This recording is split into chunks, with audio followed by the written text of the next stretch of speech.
Hey, good morning, everybody. This is Brett here, waiting for Scott to join him for Odd Musings episode number 371. As you can see, I've got my sound working, at least I can hear. Hope you all can hear me. I had no one to test it with this morning because Scott wasn't on yet, so I assume he's on the phone call right now for work, try to sell some homes and things like that. So, hope everybody's doing well today. So, let's go ahead and just run the Team Titans ad and be done with that. When it's time to hire a real estate team to help you buy or sell your biggest asset, You want a realtor who puts in the effort to train properly to help you win. You want a team that works hard to understand the current real estate market. A team that attends your home inspection with you and knows how to negotiate all the potential issues that may come up. A team that works together on all transactions, making us available anytime you need your realtor, including evenings and weekends. A team that understands what it takes to negotiate and win when there are multiple offers on the table. We have been training for this moment. The moment of making your real estate transaction a success. Who are we?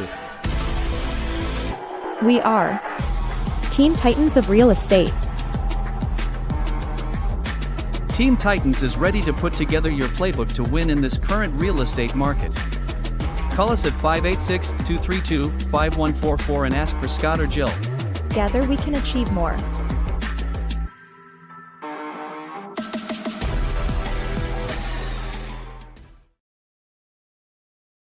Hey, there's Scott. Hey, What's up, man? how are you? Good. Wasn't sure how long you're gonna be, so I figured, well, screw it, run an ad, get it Yep. out of the way.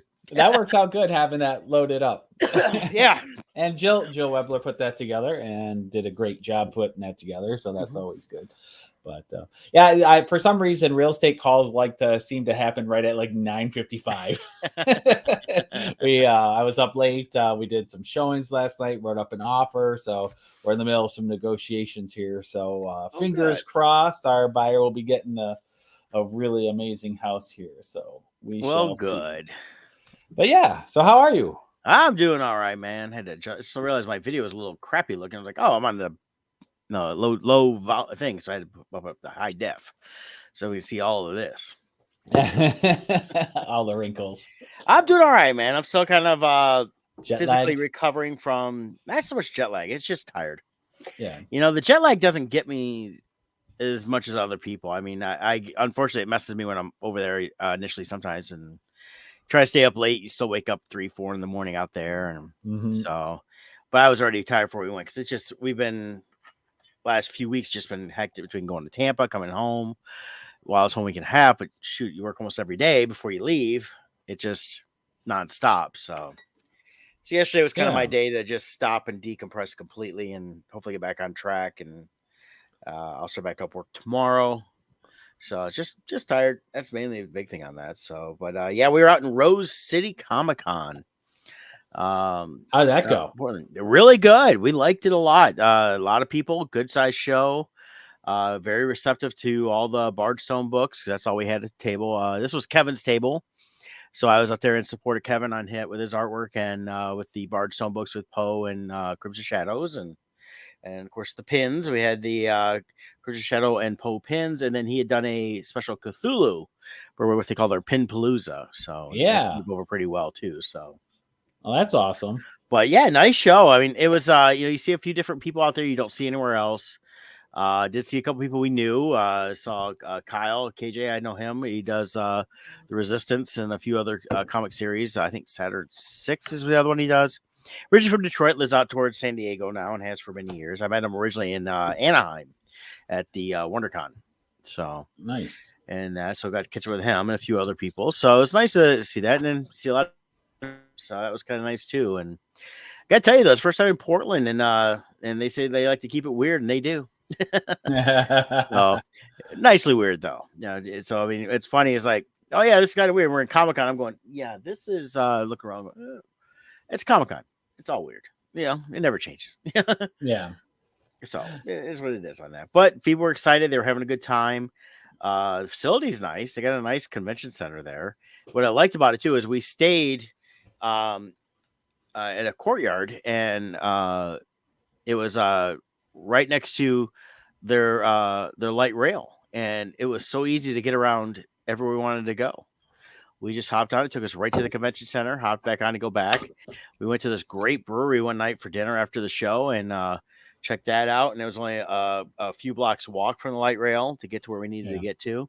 I've always And, heard Portland's one of the best cities as far as for pedestrian traffic.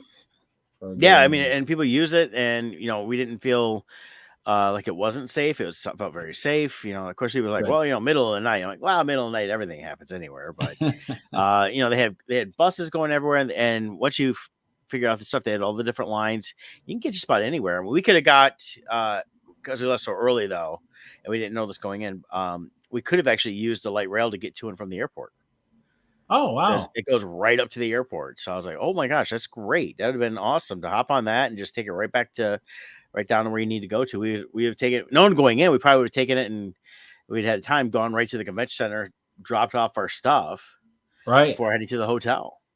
Yeah. And it would have been nice and easy on that. So, yeah, it was nice getting around. Had some great food. That's the kind of stuff that, first time doing the show, now future shows there, you now know. Oh, yeah. And I got to tell you, where we stayed at right on the corner was, they call it was a beer garden, but it's like a food truck rally. They have all kinds of the food carts that are permanent awesome. Installations there. And there was like 40 of them there. And they weren't all open at the same time, but there was quite a few open. Like, I had a great shawarma one night. Kevin got a really good smash burger. I tried some Philly cheesesteak mac and cheese. So we only ate there a couple nights, and then we ate at the brewery the one night, and then we tried this other little sports bar on Sunday after the show because we went and watched a little bit of the Lions football, and we had great meals everywhere we went. They got a good food scene going on there in Portland. Yeah, that's what I've heard. Yeah. I've never had a chance there, and Seattle are two places I would love to do someday. It used to be really good back in the day when they would do them a week apart, Portland and Seattle. So you could do a trip out there and do back-to-back weekends. Right. And then come home, and it would make it a very affordable trip since you're spreading it over 2 shows. I don't think they do that anymore, but well, I think it was back when Wizard had a Portland show. They would bump it up against Emerald City. Emerald, yep. I think in some ways that was a competition thing, but it actually worked out in everybody's favor because really we're finding out for the vendors it was great. Yeah, people were coming down from Washington and we talked to some people we met at this breakfast place that was right by the hotel. It was fantastic, called Grits and Gravy. It was just out of this world good. They come down they live south of Seattle, and they've gone to Emerald City, but fortunately, and I've heard this a lot lately, Emerald City is not like it used to be. It's just not recovered since the pandemic. Yeah. So in terms of the show, where Rose City has, and everybody said, yeah, we really like this show. They bring in a good guest. It's run different than the Emerald City. It's different people. I forget what else they run. I think one other show somewhere. But Denver? yeah, are they also? No, Denver wasn't them. No, it wasn't them. I forget what it is. It's not even a regular Comic-Con, I don't think. Oh, gotcha. But yeah, it was good. And in the show, they had Oni Press was there because they're local. Dark Horse, they're semi-local, so they were actually had small setups there, selling a lot of the stuff they had at San Diego. So it wasn't anything new since then, other than a new issue that may have come out since then. Wacom was set up there. I think Wacom's local also, but so I was like surprised they had some good stuff like that. They're somewhere along the West Coast. Yeah, so they were set up there, and then nice little areas. How they had things. They had their good artist alley. They had their Maker's Mark area, which is the crafter style, and it was all together. Good aisle space. A lot of comic vendors. The thing was that I didn't find a lot of them selling any trades. Usually, we got a couple people that sell trades. But they had a lot that were selling individual issues and some way back issues, not so much current. So I found that kind of interesting. And then they had a decent kids area in the back too. So it was funny. I walked up to there was a guy dressed as Captain America. He's with the National Guard. He was, of course, recruiting National Guard there. Next to him was a Navy booth, and I had like 10 people in the Navy booth and just him. So I walked up to him and I was like, kind of interesting. It only takes one of you. It takes 10 of them. He goes, yeah, I know. Well, he was Captain America after all. Yep. So I thought it was hilarious. I were laughing about that. So that's good. But it was having a good time on that. And then they had those Wild Bill sodas. They seem to pop up almost every show anymore, everywhere. So They do a good business. All the time those cups walking around. But the nice about the convention center was didn't get any food there, but if you did, it looked all like as the good food truck style food, and they had food trucks outside set up if you want to go get that. But the stuff inside, I was like, shoot, you don't need to go anywhere. It looked good. They had different like brisket mac and cheeses. The hot dogs weren't your standard. The hot dogs, they had a hot dog stand upstairs that was doing like gourmet style. Things like that. So that's really one of the hardest things about doing shows is so many conventions. The convention food is so bad and low quality. And it's like, so when you find a show with good food, like remember Flint Comic-Con, they had that food market right there. Like, well, we were in the, I wanted to do the show just for the food market. Well, that's because we were in the farmers market, and they had restaurants there that were there all the time. So they so it was delicious. They were kind of pop up, but they were fixtures there. And they had, the Vietnamese pho bowls were always really good. They had the barbecue place towards the back. They had a bunch of sandwiches. They had other ones. So, I mean, we always got great food. Had a great little breakfast there. I missed that show on many reasons. I always liked doing it. It was a lot of fun, but the food was great. And it was fun seeing Randy. He always did Zimmerman. Randy was great job. Yeah. So that was always good. But yeah, so I really liked the facility. Liked everything they had set up there. They did this thing I found on Friday, so I went and got one. Kevin got one also. It was they had their own Rose City cup at the stands. At the convention center, and it was a hard plastic one, and we bought it for $12, and it was refillable all weekend long. Oh, and I was like, nice. $12 at the convention center? Shoot, it's like $6, and you get like a little bitty. So not bad. So I did that. So when you decide you just need a little pick me up soda, caffeine, things like that, you go grab something, and for $12 you couldn't beat that. So I did that. So, but yeah, we had a good time. We did. It was turn and burn. So it was I drove out Saturday or Thursday to Kevin's house, and we drove from there to Midway because we flew out of Midway because it was a few $100s cheaper to go out of Midway than it was to go out of Detroit. And then even with parking and everything else. So we had a long day Thursday getting out there, and then coming back, we got up early. We had a 6 a.m. Portland time flight, landing in Chicago at 12. Got back to Kevin's. It was after 5, and then I drove back home. So it was a long day on Monday. Nice. So, but own stuff, and real happy about that. Hoping to go back maybe next year if we can. If not, maybe the year after. Oh, that's awesome. It's always fun to do a great show. How are they? Like a lot of times the West Coast shows are very strict with loading them in like New York, where you got the unions to deal with and you have to pay all these fees and they give you a hassle in moving. Was it easy moving in and setting up? For us, it was. We went Friday morning and we were able to go through the exhibitor entrance. We just had suitcases. That was fine. If you were loading in through the loading dock, you had to deal with the port of Oregon or Portland or whatever it is. Yeah. I didn't hear anybody complain about it. Well, that's good. So I assume that the one thing I tell is Kevin handled the setup for this, and he got tons of information from them. They're constantly sending stuff, get them updated. That's good. So it was one of the most informative shows of what you need to do. Here's what you need. How do you need to do it? So it makes I like such a difference for setup and everything when you have that kind of, when you do a show where the information's bad like that, it's just, it can be a nightmare.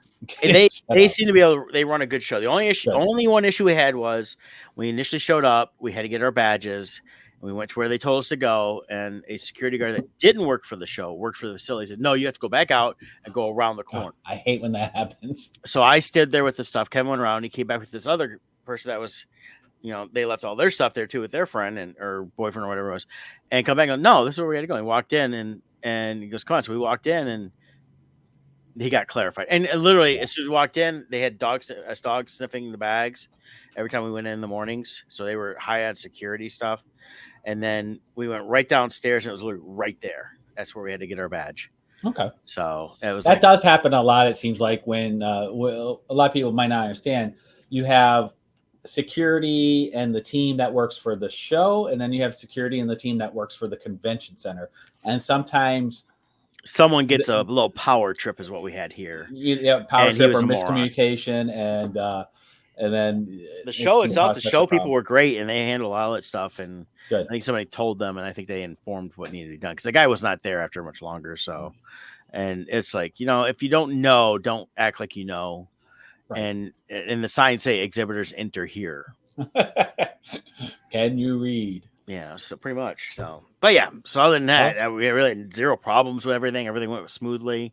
Everybody apologized for it being warm. It was like 90 They when we got there. apologized for it. Yeah, oh sorry, it's so warm here right now, 90 degrees. It cracks me up, like San Diego.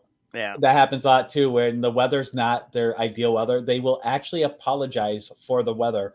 It's like, yeah. I don't think you had anything to do with it, so it's okay. I'll forgive you.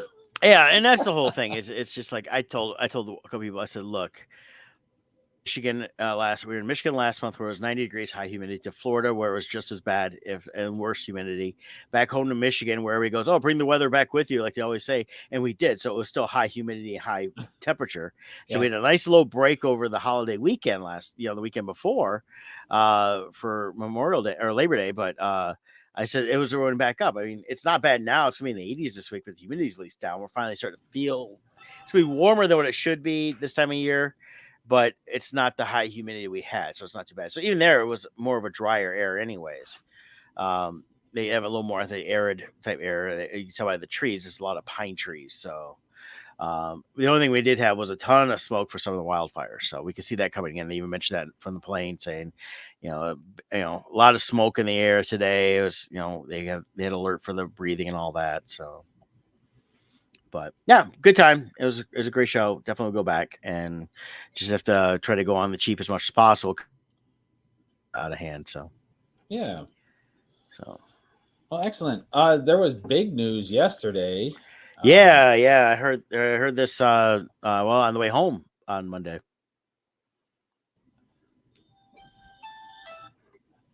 Somebody keeps trying to call, and it's a spam number, and they've called 3 times in a row, and every time it calls, it knocks my connection free for a second. Yeah. Anyways, James Earl Jones, 93 years old, passed away. I hadn't heard anything about him being sick or anything, so I haven't heard a cause. I'm guessing just, he's up there in age. Yeah, I don't think it was an actual cause like cancer or heart attack. Right. I think it's just natural causes. And I know he's slowed down the last couple years. He's basically went into retirement. He did set up, I read a couple years ago, he set up stuff with Disney through a trust for his family to use his voice going forward. They had set that up. So anytime you hear his voice going forward that's new, he allowed it.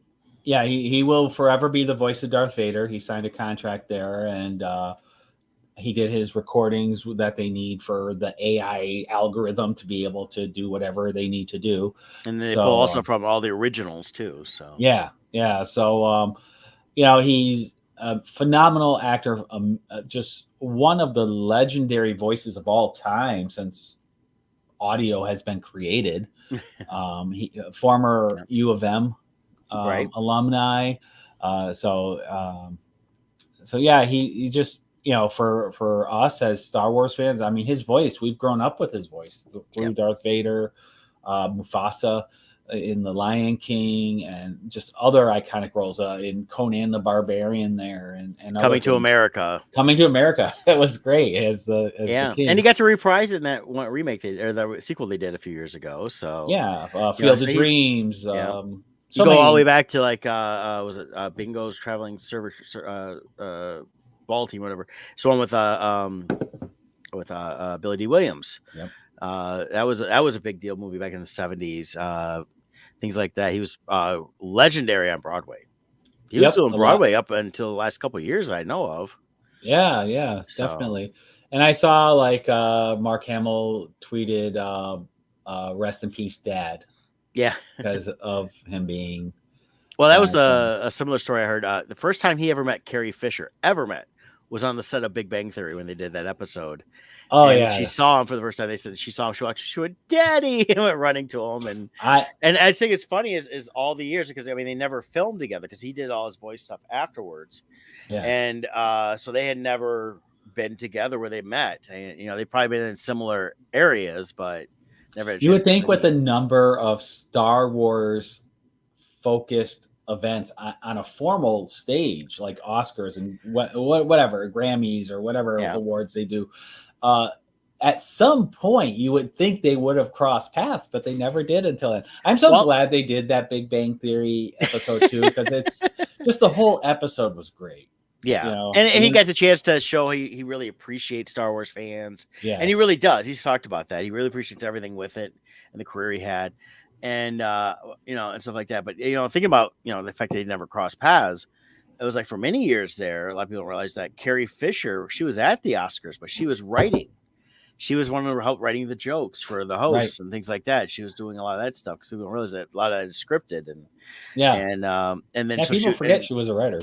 yeah, and she did a bunch of writing on all that stuff for the year. So he could have been in the audience. She would have been backstage. And then when everybody separate schools, they just never had a chance to miss To each meet. other, parties, stuff like that. Yeah. And when they meet like that. And I still love, though, the fact that the ding dong ditch and they take off running. And she's like, damn it, James, that's not funny anymore. He goes, why am I laughing?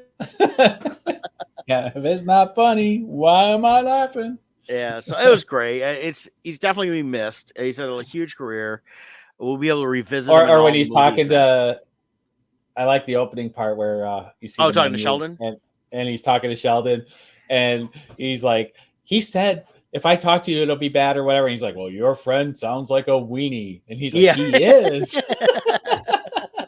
He is a weenie. Yeah, like, you like Star Wars. Uh-huh. Me I do too. Yeah, and he started off, as a stutterer, and Yeah. he As a kid, he learned stuttered. to Yeah. gain command of his voice, and had he not gone through that, maybe he never would have trained his voice the way he did and become the iconic sound that we all know now. Yeah. So, well, rest in peace, James Earl Jones. Thank you for the memories. Yeah. We also found out in the comic world we lost Yeah. John Cassidy. This was a shock. The only thing I've seen is he went into an intensive care back on September 3rd, and they've not said exactly what happened or what was going on. But he was a fantastic artist. Kevin texted me last night, and I'm sure he won't mind me sharing. This is what John Cassidy's artwork in comics X-Men run got Kevin back into comics years ago.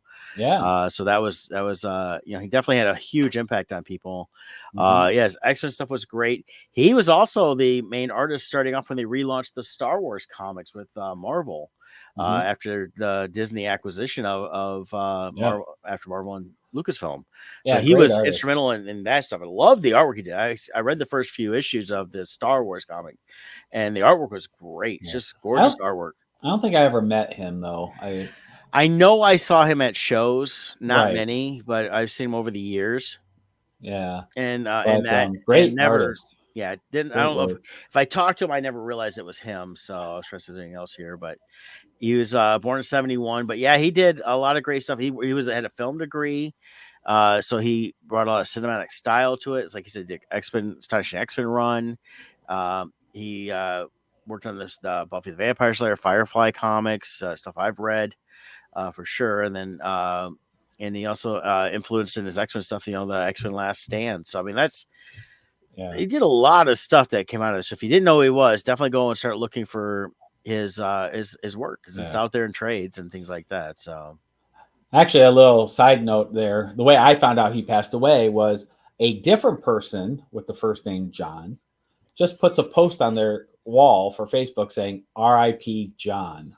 Well, when your name is John, yeah, post like everyone's responding like, what happened? Like they're thinking like a family member went into his account and posted that this John passed. So everyone's like, what the heck? I just saw you. What happened? Like, you might want to put the last name if you share the same first name. Share a link. Yeah, something. So like all these people were confused. I'm like, I get people that do that all the time. They'll share something like that, very vague. Yeah. It's always called vague booking and all that. It's like, don't post stuff. And it's funny because you go and try to share something to like, mom was trying to share, I think, a recipe, and they kept saying, no, you can't share this. It goes against our community standards, which is ridiculous. So something that wasn't bad. And then you get people that vague book like that just to get likes. I know. But yeah, so this person, it turned out he was fine. So I'm like reading through all the comments, like, what happened? And then somebody put, it's John Cassidy that passed. So then I went to that, and then I'm like, oh, here we go. Okay. Yeah. Probably gave a lot of people a heart attack, though. Yeah, so definitely a big loss in the comic industry, though. Yeah. So very good time. Well, how old was he? He's 52. He's about to be 53 52? this year. Yeah. So that's sad to hear. Yeah. So I'm sure they'll release something down the road, what happened and all that, but you just hate to hear about it. So Definitely. yeah. So Um, yeah, outside of that stuff, I'm trying to think. We were gonna go to the movies to see Beetlejuice last night, but I didn't get to go because we ended up doing showings and stuff. Mhm. But so I don't think I've seen anything fresh. We did. I talked about Aliens Romulus last week, I think. Yep. Yep. Kevin So saw it. He really liked it. I was yeah, he gonna go loved it. try to see it this week. I was just too much. I'm gonna try to see it in the next week. In that, but I did go see, and I won't give a. I'll give a quick review, real quick, spoiler free of Beetlejuice because the juice is loose. Oh, you did see it. I saw it Wednesday Oh, night. I took mom perfect. to go see it, and she always liked the Beetlejuice movies, and and they did a early screening, which I'm glad they did because otherwise I wouldn't have had a chance to see it yet.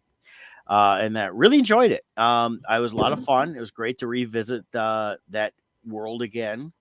I thought they handled some things really nice. I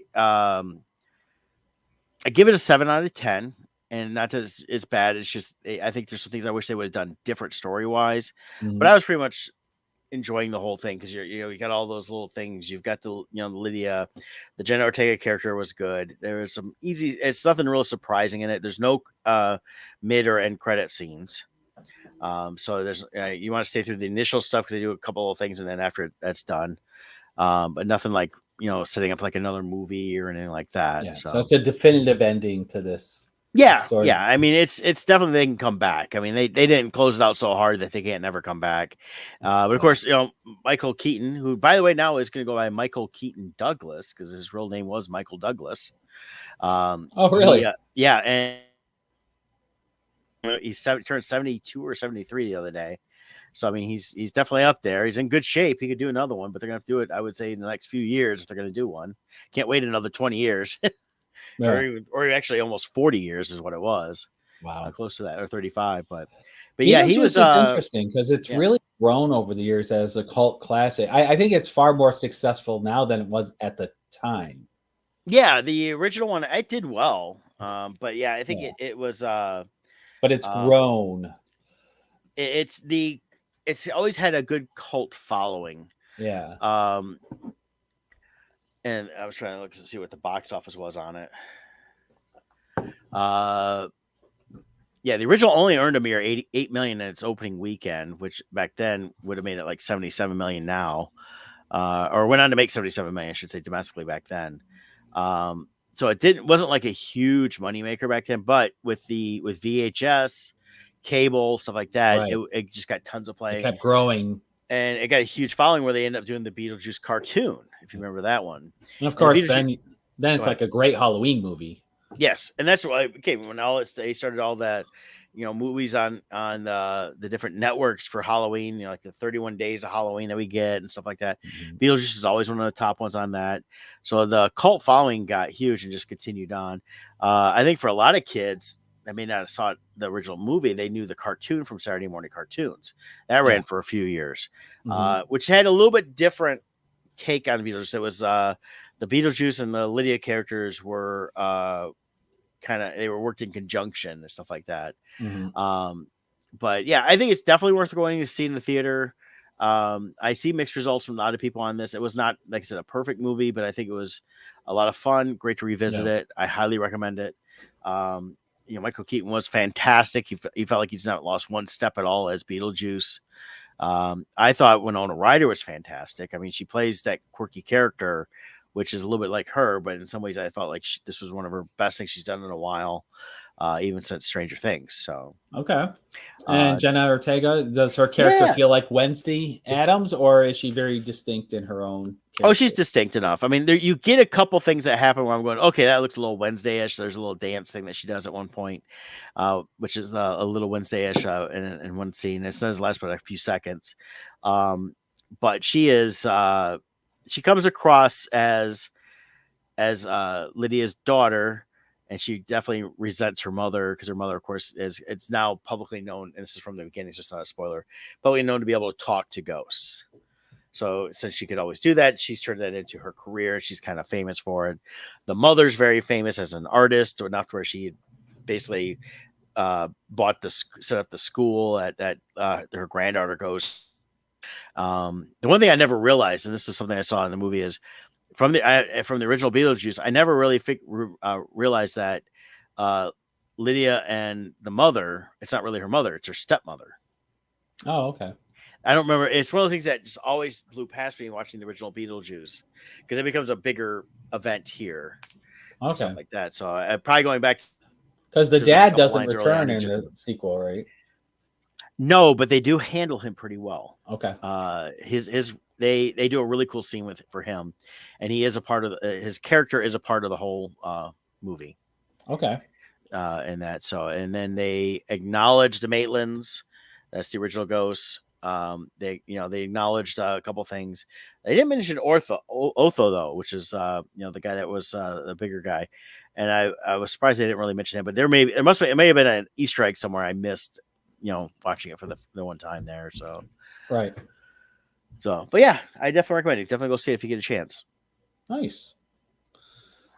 Well, sounds like fun. Sounds like they did a good job. And it just like if you were to watch the first and the second back to back, do you think they flow nicely with the feel and writing and tone? I think so. The first half of the second one I think could have been a little bit different, and then I would have done a few things different. I don't want to say too much because I think give away too much of the story.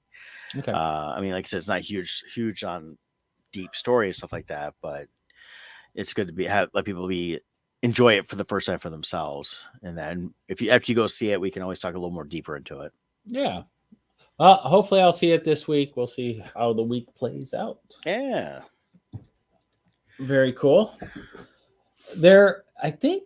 I don't know if I didn't get a chance to watch it, but I think there's some new movie trailers that popped up and some announcements. I saw something about Goonies. Is that official? Are they? No. That's fake. Oh, darn it. Same thing I see pop up all the time. Just different sites. Until it comes from, like I said, Hollywood Reporter, Variety, or directly from the studio that's doing it, I'm not going to believe it. Yeah. And then Andor season 2, I know, came out with an official trailer. Oh, okay. I haven't seen that yet. Let's see. Let me pull it up here. This should be it. Let's see. Let's see. Did this just get posted, or is it from 4 months ago? Yeah, that's the hard part. So 7 months ago. Nope, that's not real. Yeah. And that's the hard part. You have to, Oh, let's see. Is this it? Nope. 2 years ago. Oh, that's Andor season 1. Yeah. Official trailer. I just saw them posted, unless they were all lies. Probably. It's. What is today? Today's September 11th. Oh, September 11th. Wow, I didn't realize today was September 11th. Oh, yeah, it is. Yep. So what was that? 2002? 2001. One? So 23 years. Yep. Oh, wow. That's crazy. It's been 23 years since September 11th. Yeah, it looks like there's a new Wolfman trailer from Blumhouse came out 4 days ago. Let me pop that up. Their Wolfman looks crazy. Did you see what the Wolfman looks like? I haven't yet, so I'll pop it up here. We'll watch it. Okay. It's done by Blumhouse, but it is Universal. It's on the Universal YouTube site, so we'll probably get here we go. That's a new teaser.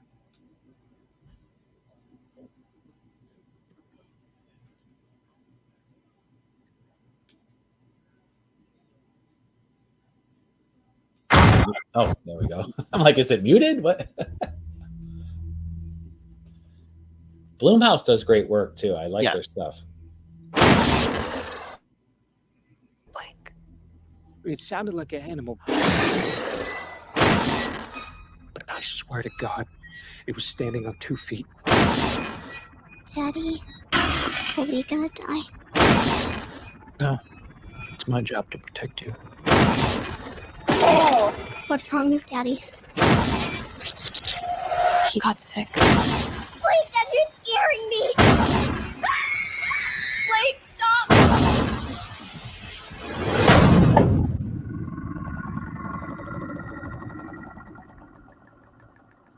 Looks like they got Ruth from Ozark. Yeah.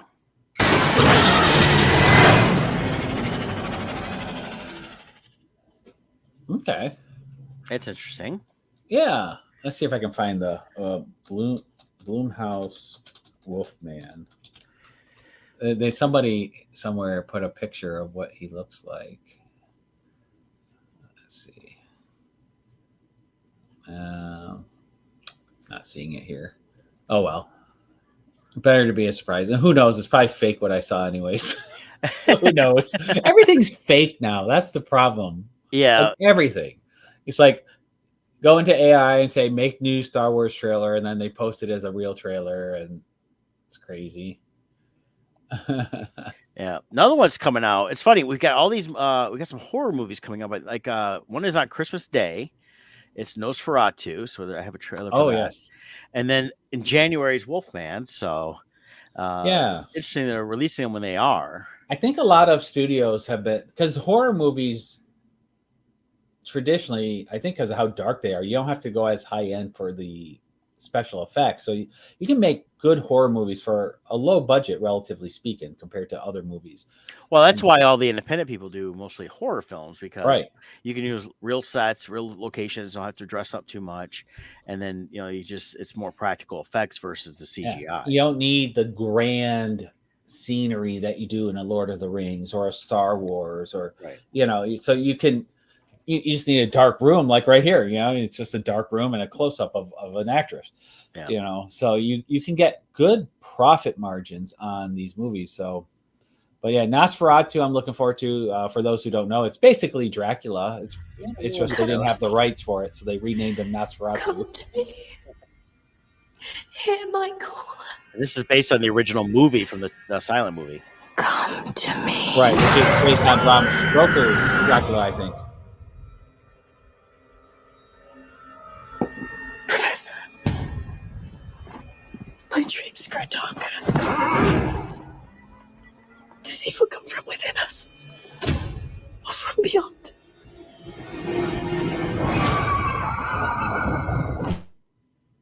They have a great cast for this too. He is coming. He is coming.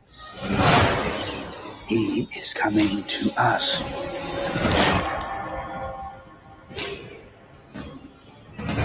He's coming. Who is coming to you, my child?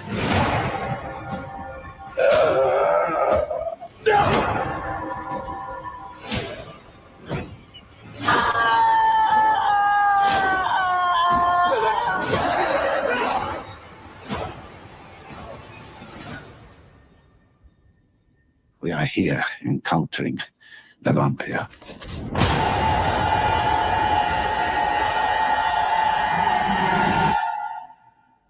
Nosferatu.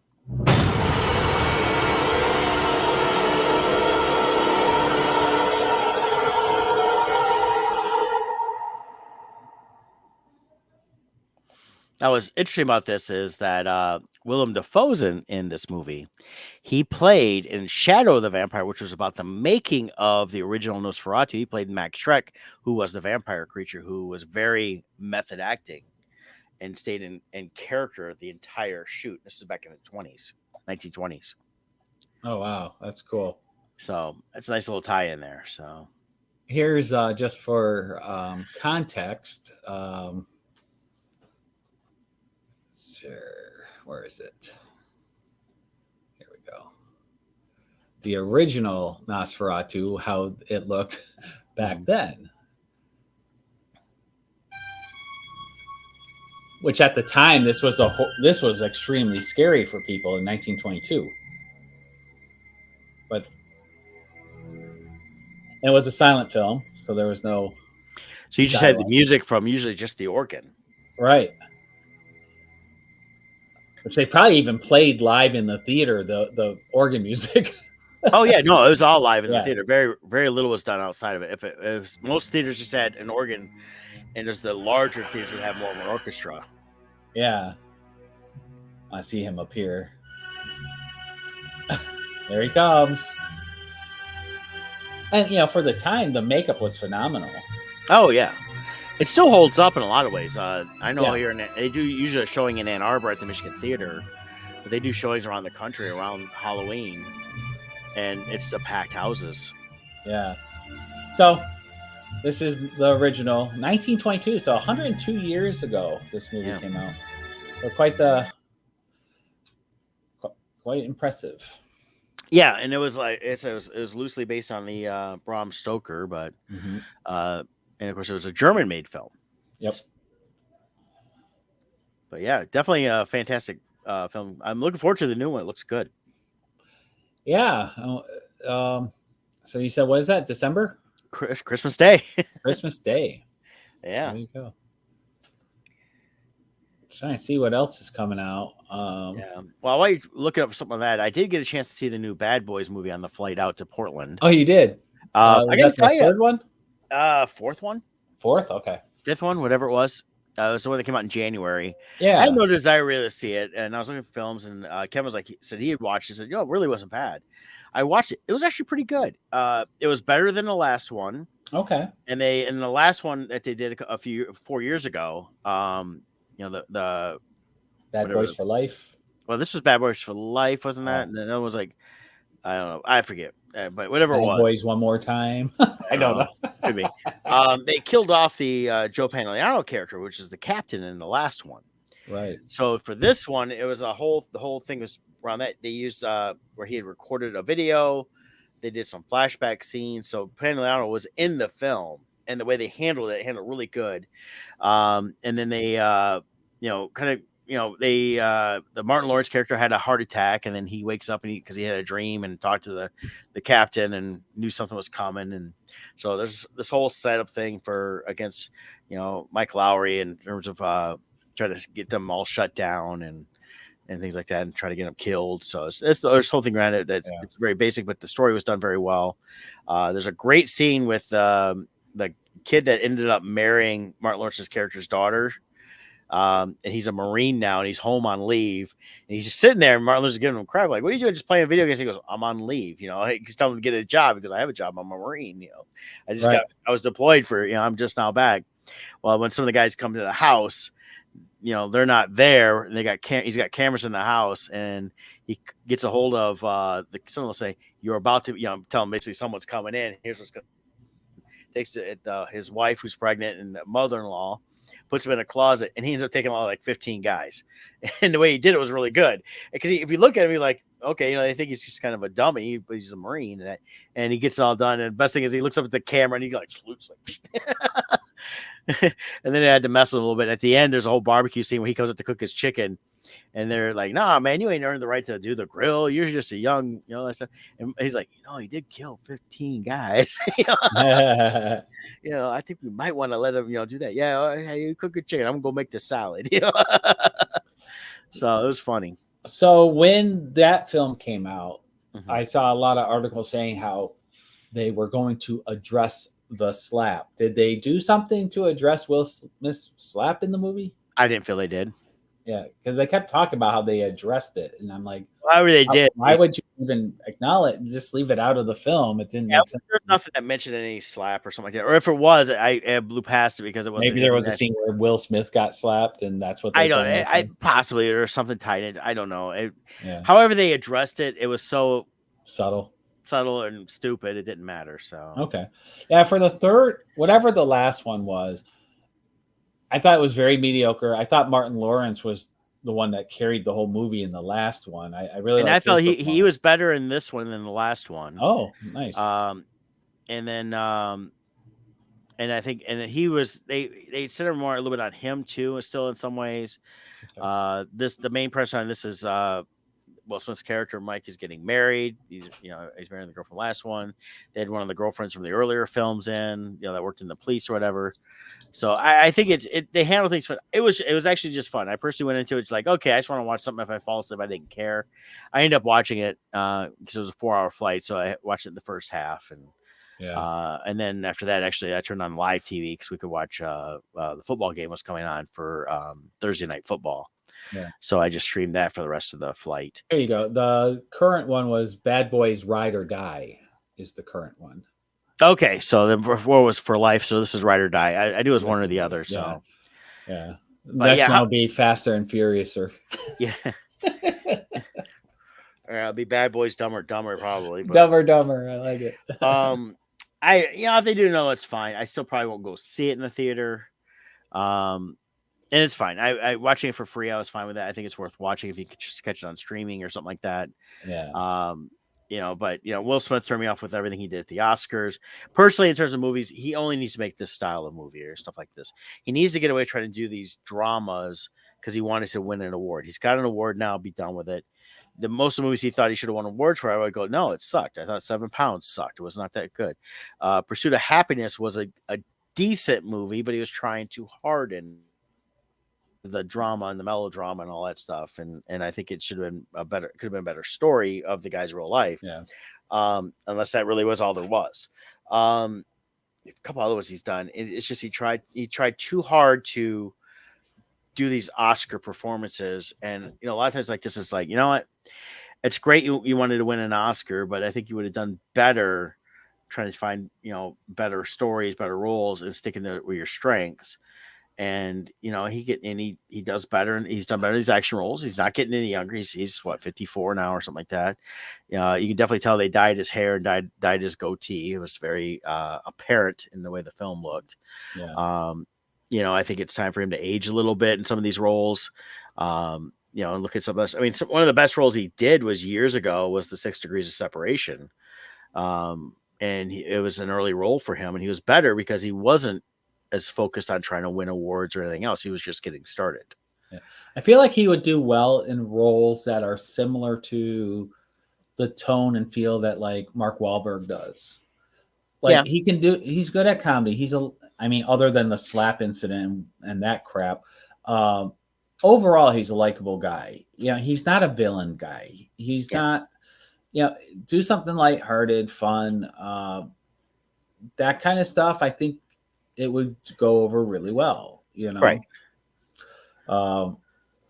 Like Mark Wahlberg, like I could see I'm not saying exact roles, but like I think Will Smith could pull off like the role in Ted or Daddy's Home. Like he could do those style of characters, I think, very well. And it'd be fun to watch. Right. And I think he could, and those are stuff he should look at doing. And not sure what he's got coming up. I really haven't looked in a long time because I haven't cared. So I was trying to see what we've got here. See what he's got coming up.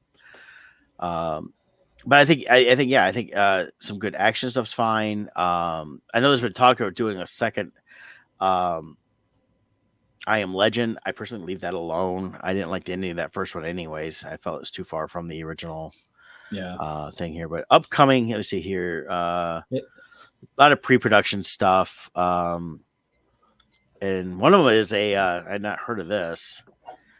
I hate when it does that. Jump down. There's a remake of Planes, Trains, and Automobiles. Really? Is there a demand for that? Well, you know how it's him and Kevin Hart. It's like a lot of stuff. Okay, we'll take all these great movies that starred, the white comedians, and we'll put in black comedians. And so the estate of John Candy supposedly gave its blessing. That's fine, though the family of John Hughes was not excited about it. I don't see a need to remake these movies. Create something new. It's the original Planes, Trains, and Automobiles was great and had nothing to do about who was starring in it, but it was everything who was starring. It was 2 great comedians, and one of them was the wild and crazy guy, Steve Martin, who played it very straight. Yeah. He had his little bits here and there, but he wasn't the out there comedian like he was coming up through the 70s and early 80s. Yeah. And then John Candy was just John Candy. Yeah. Well, you're talking about the race swapping. This just came out too. I've started seeing this. Anne Boylan, season 1. Anne Boylan is a white historical character. Anne Boleyn? Whatever it is. But this is Anne Boleyn here. Yeah. Okay, let's see her historically. Let's see. Anne Boleyn Queen. Here's the historical. There she is. Yeah. I mean, come on, people. We don't even care about historical accuracy anymore. No, but why not? There's a lot of other stories that we told too. The Anne Boleyn story has been told a bunch of times, and nobody really cares. Right. Nobody cares about it, whether it's accurate or not, because nobody cares. Well, It's there Henry are VIII. great historical female black historical figures in history. Do a movie about that person then. Like, it's just, it's so ridiculous. Yeah.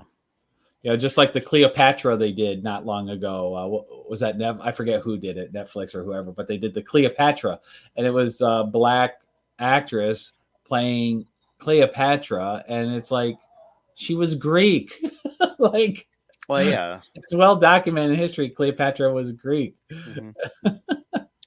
Yeah, she came down through different channels to become, the Queen of the Nile and all that stuff. So, a movie something I'm looking forward to is coming out a couple weeks here is this one here. I'm not going to play the whole trailer, but they're doing a Christopher Reeve story. Oh, everybody's looking for a hero. I am not a hero. That was a part. I played the part. I'm not that man. Hands down, he was Superman from day one. I realized that if I could pull off this part, it would change my life. John Houseman said, Mr. Reeve, it is very important to become a serious classical actor. Unless, of course, they offer you a load of money to do something else. He convinced me when I first met him that he would fly. Doing things with my dad, it was all about activity and action. Riding bikes, playing soccer, skiing. Carpe diem, my dad was very competitive, and he didn't necessarily slow down. We said goodbye, and he gave this wave. That was the last time I saw him on his feet.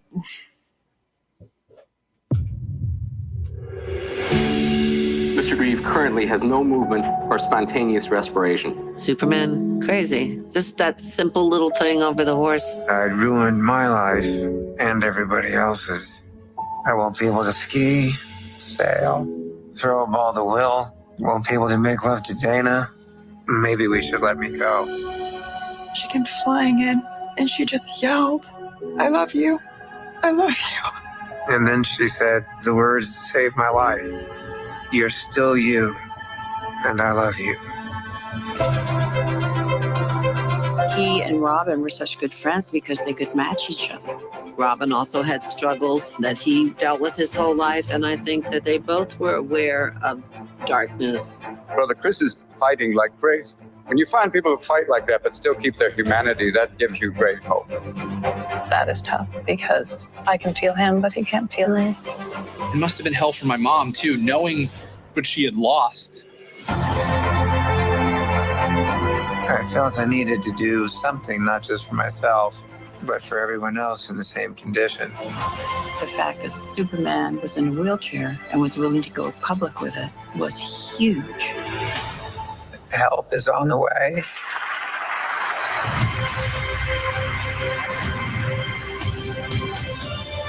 The Christopher and Dana Reeve Paralysis Act. People are literally walking because of him. What is a hero? My answer was that a hero is someone who commits a courageous action without considering the consequences.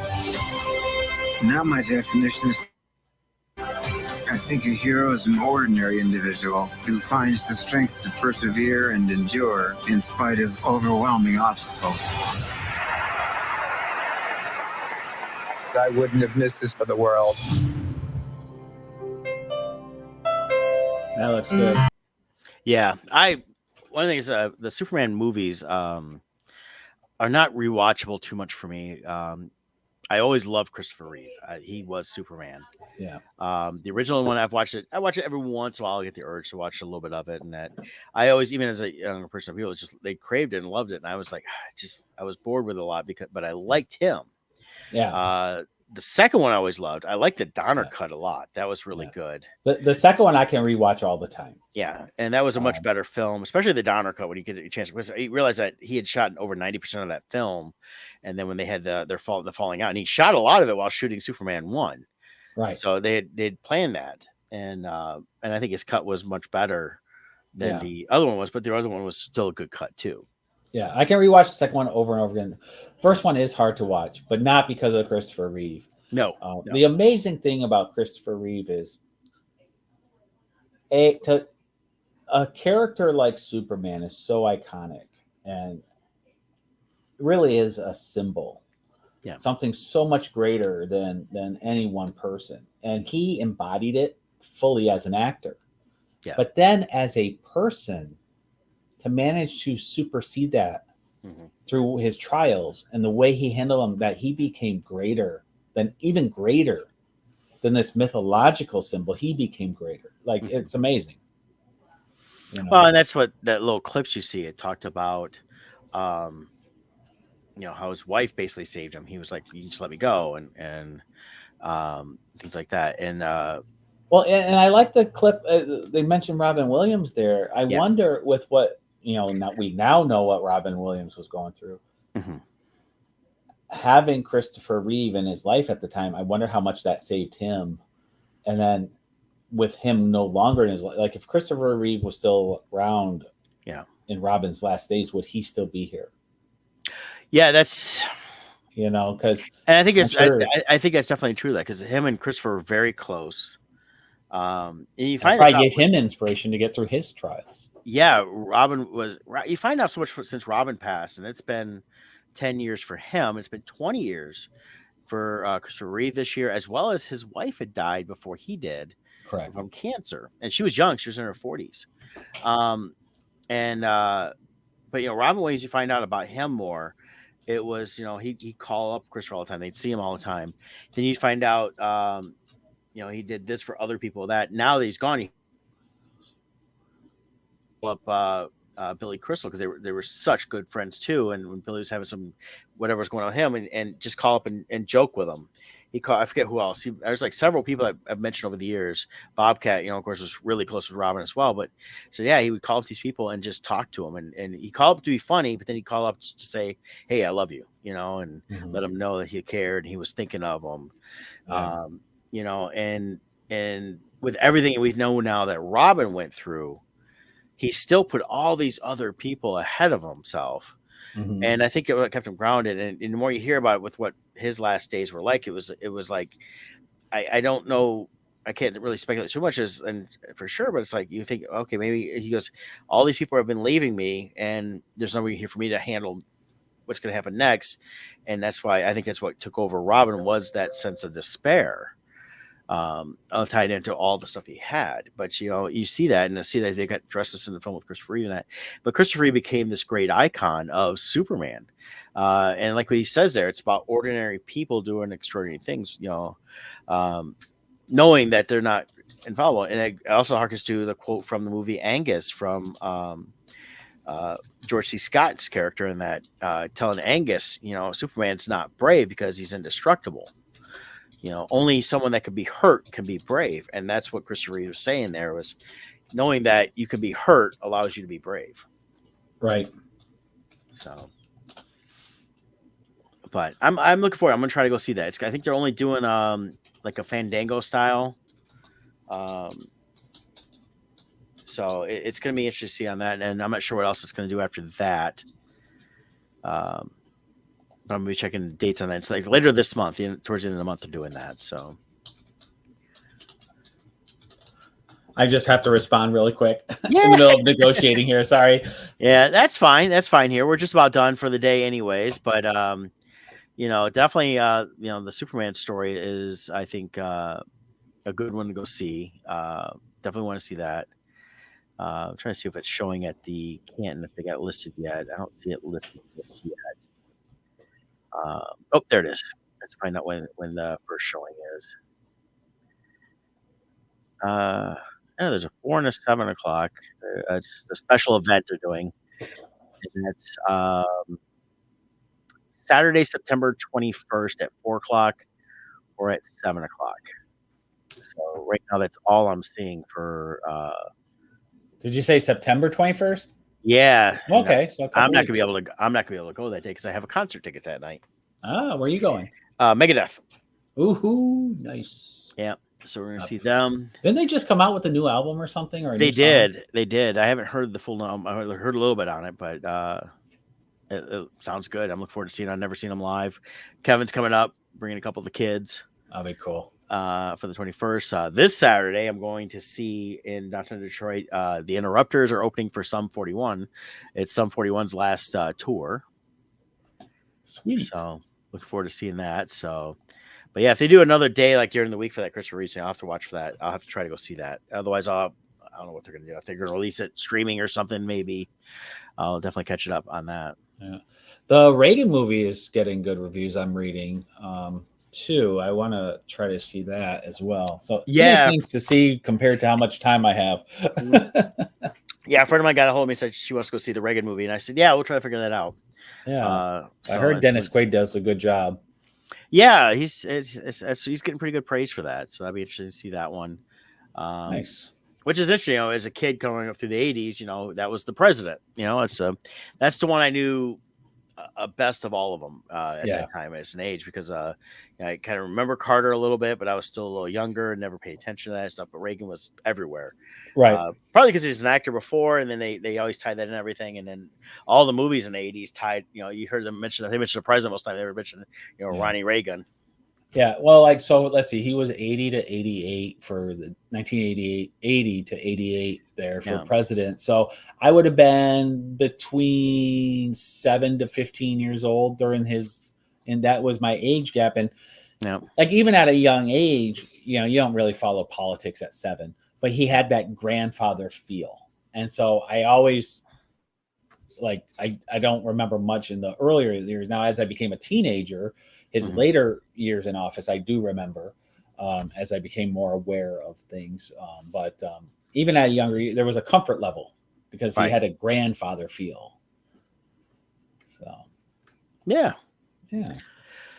Well, good stuff. Yeah. Well, that's all I've got this week. All right. Well, same here.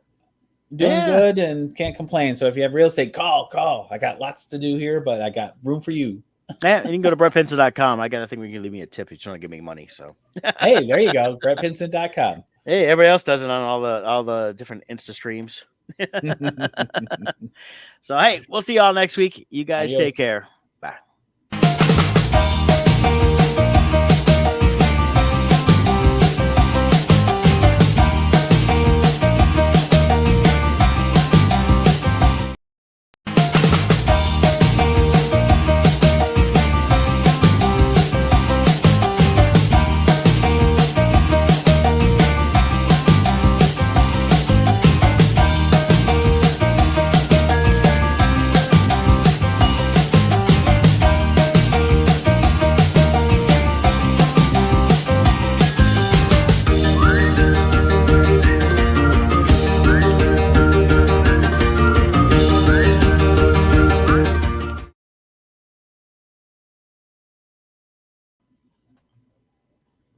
All right.